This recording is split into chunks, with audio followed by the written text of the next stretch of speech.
Hey, welcome back to my channel. Listen, just today, I finally had a chance to go see Avengers Endgame. It just so happens that this is a busy time of the year for me, and so I wasn't able to go out and see it until today, and I just wanted to make a quick video to just hit some highlights while it's still fresh and talk about this movie. First of all, of course, the Marvel franchise has done an amazing job rolling out this story of the Avengers over, it's got to be over a decade since they started with Iron Man. And I think they've done a great job.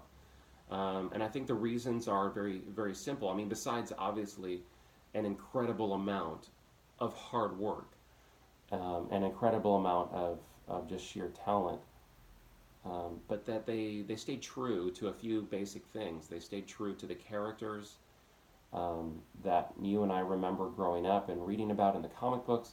They stayed true to the genre and the style of humor. They stayed true to the basic elements of who these characters are, and throughout the course of the film, and they did a great job doing it. Um, so, so congratulations to everyone involved in those films. Did a great job.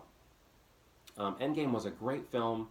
Um, it was highly entertaining. It kept you involved throughout the length of the film, and for the most part, it was. I thought it was very well done. There were a few things that go into the sort of disappointing category. I want to hit on those in a minute, but first, let me just hit like some of the takeaway moments. I may do another video on some other things, but I just wanted to hit a few things right out of the gate. Most epic Avenger moment, like the heart and soul of what it means to be an Avenger. There are no words being spoken. This is the moment where Thanos has arrived, and he has confronted the Avengers. And I don't need to go and explain why this is. You've already seen the film.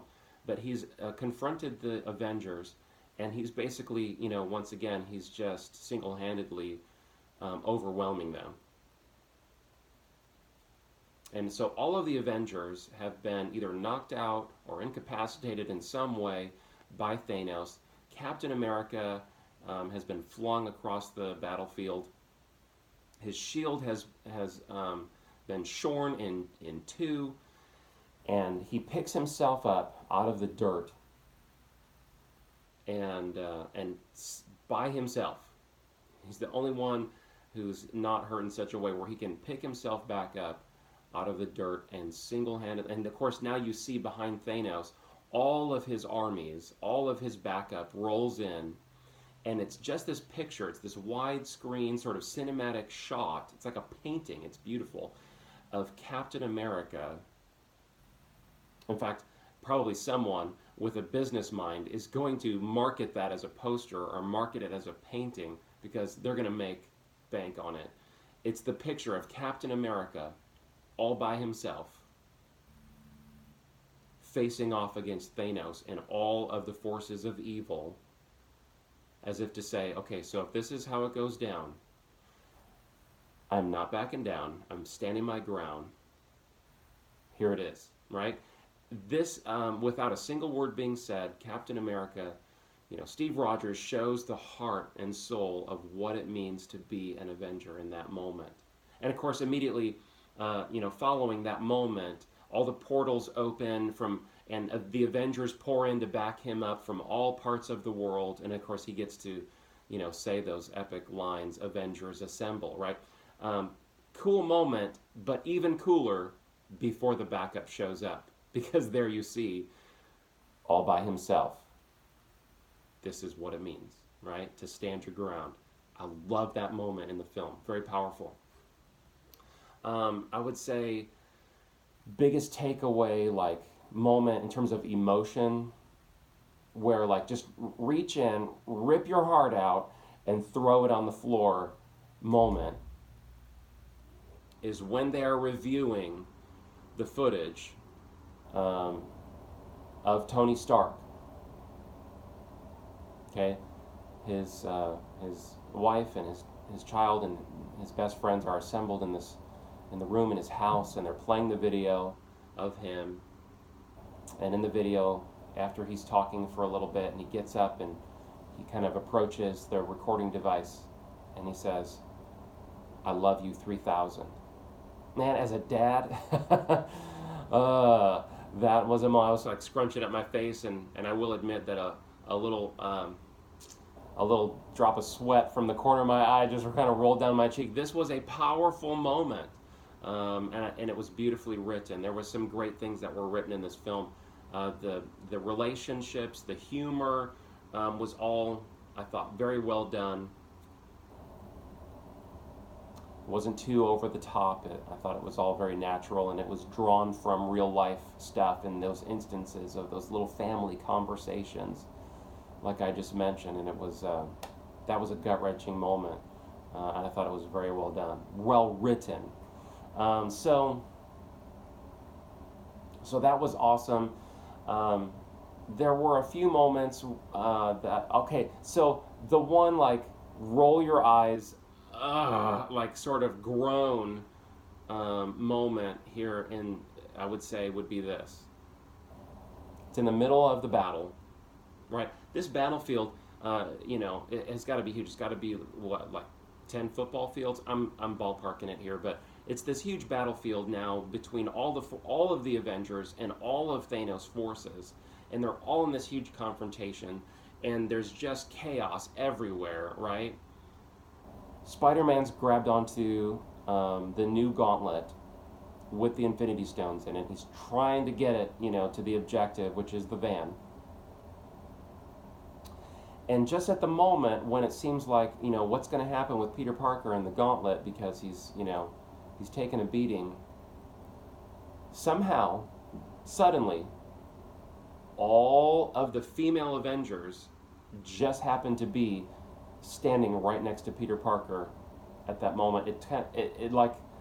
It was so corny and so, like, it was not good, because it was over the top feminist, like, here are the ladies. Like, it was, I don't know, like, it didn't need that. You already had women who were heroes in the film. You didn't, like, somehow need to, like, invert space and time and physics and somehow magically bring all of the women heroes right to Peter Parker at the moment he needed to be rescued. That was weird, and it was over the top, and it's true. So the other thing that I guess would fall into, like, the disappointing category, I would say, would be the use of foul language in the film. I don't know, because I haven't, I guess, really taken a record. I'd have to go back and review all the other films to see how language has been used in these films, but there were several moments in this film where the language was, in my opinion, inappropriate for a superhero movie. And here's the reason why. I'm a dad, okay? And I made a whole other video here about Our Superhero's Dead. You can go, because I go into length here, but the heart of it is this. Look, I want to share with my children, I would love to be able to share with my children my love for the heroes that I grew up with. And foul language was never a part of the superhero television shows and films that I grew up with. And it's not acceptable kind of stuff that goes on. It's not acceptable in my house or around my children. And I think it's really discouraging to me as a parent that they incorporate this stuff into the films, and then what are you going to do? You can't. I don't feel like I can take my kids at the ages that they are. I can't take them to these films because, and you get your hands tied by these kind of decisions. So I'm disappointed by that. It didn't need to happen. Disappointing category stuff. I would say in that would fall, I guess, the wrap-up of Steve Rogers. My favorite Avenger has always been Captain America. Even though as a kid growing up, Spider-Man was a huge hero for me as a kid. In terms of, the Avengers team, Captain America has always been the heart and soul of it. Um, the way they wrap up Steve Rogers, I thought, was in some ways um, fulfilling for him personally, you know, but in several other ways, disappointing and left a lot of question marks. I would say on the surface of my reasons for being disappointed with how they concluded Steve Rogers would just be a purely rational question here, and that is that it was never fully explained in the film. At least maybe I'll go back and watch it, but they were talking about time travel. A huge component of how they resolve the issues in the last film is through the invention of the ability to travel through time at a quantum level. Okay, and in a humorous way, and a way that was enjoyable to listen to, they basically said, look, all the movies and TV shows that you watched about time travel, yeah, that's not how it happens. But it didn't seem to me that they ever really explained how it did happen, or how they were able to make it happen, and why it was different from all the other TV shows and movies. They never really, at least to my recollection, never explained, well, so what's the difference and why is it different? And there would have been, I mean, to the way I understand discussions about physics and the way time operates, if it were even possible to do such a thing, it certainly would affect um, the flow of time and how that would work. And there were several points in the film where they were going back and they were, in fact, changing some things. And it didn't make sense to me why they could do that and why it didn't create a problem later on. And one of those instances would be where Steve Rogers goes on this sort of final mission to wrap up what was happening with Thanos, to go back and to put the Infinity Stones back in secure places throughout time and space. Right, that was his final piece of that wrap up of that mission. And of course, he's supposed to come right back, and he doesn't show up there, except that he, like, as an old man, evidently just kind of walks up to a bench and sits there and waits for his friends to catch on to the fact that he's sitting a few feet away. And he's evidently gone back in doing his mission. He's decided to use the power of the time stone for one thing, for one selfish reason that he has, and that is to go back and find the love of his life and get married. And did he have a family? We don't know. It's all sort of left a mystery and a question mark. And I thought was really strange here was, I see that as personally fulfilling for the character of Steve Rogers, because of this missing piece in his heart. On the other hand, the way that they wrote this piece and the way that it played out left me feeling disappointed. One, that Bucky never even walked up to him. Okay. That seems strange to me, because these two men have been friends all the way back since the 1940s. They've been friends, and from World War II. They were very close, and it also struck me as strange that Steve Rogers, that he wouldn't go up to Steve Rogers, and two, that Steve Rogers chose the Falcon to inherit the shield and the role of Captain America. That was an interesting choice to me. I don't know. You never really understood why he was making that choice. And why not Bucky? That was strange to me, because it seemed to me that Bucky would be a natural choice for that, were he to make the choices that he made evidently in this story. It seems strange to me that the serum. Now, again, it's been a very long time since I've read um, the Captain America comic books, and I could be wrong on this, and of course, please feel free to correct me or comment below. But I thought that the serum that they gave him not only, affected his body in a way that made him, capable of doing things and recovering from things that an ordinary human would not, but it also would affect, his age, like his ability to retain, vigor and health much longer than a normal human being. So it seems strange to me that he comes in and he's, you know, very feeble.